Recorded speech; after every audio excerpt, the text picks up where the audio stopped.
аялы Закирова Назира болом. Мен 2015-жылдын 16 февраль күнү ошо Сырт айылынын 2015-жылдын 16 январь күнү соседибиз Сайбидин аканын машинасында, ошо коңшулаш Сайбидин аканын машинасында кызым экөөбүз келе жатканбыз. Жолдун четинде мени күйөөмдүн укасы Атантай тосуп сүрөткө тартты. Так что сен турмушуңду ажыратам деди. Анан ошонун берген видеосу боюнча акасы күйөөм Равшан Россиядан келди. 26 январь күнү Россиядан келип, ошол күнү кечинде ажыраштык. Ажырашып анан мага үй алып берсеңер чыгып кетем дегем. Балдарым менен десем, бирок ата энеси дабаттан келгенде чечилет. Ата энеси келсе бир жаңсыл болосуңар деп чыгып кетишти. Пока мен ушул күнгө чейин ошол үйдө жашап турганмын. 21 февраль күнү, 28 январь күнү так что күйөөм дабатка кеттим деп кеткен экен.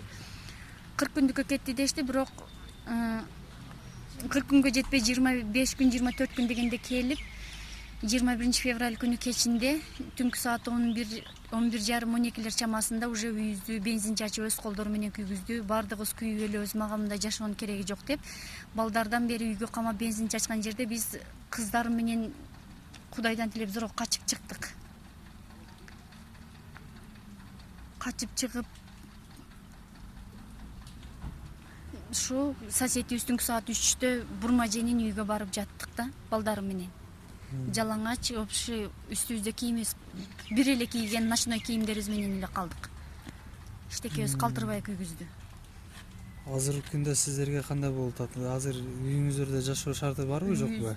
Үйдө жашаганга эчтеке жок. Даже төшөктөр, жерге салган коврик балаздарыбыздан бери күйүп кеткен, айниктерибизден бери эчтеке жашаганга шарт жок да. Азыр ошол жанагы машинаны урду деп сиздерге айыпталып атабы? Машинаны эшиктен бир тактайды сууруп, гараждын эмесин жулуп алып, анан өзү кирип ошол жерде ломдор менен уруп сындырды. Күйөөм Равшан өзү сындырды. Болду, мындай жашоонун кереги жок, мага эчтекенин кереги жок деп өзү сындырган. Азыр сиз эмнени талап кылып атасыз?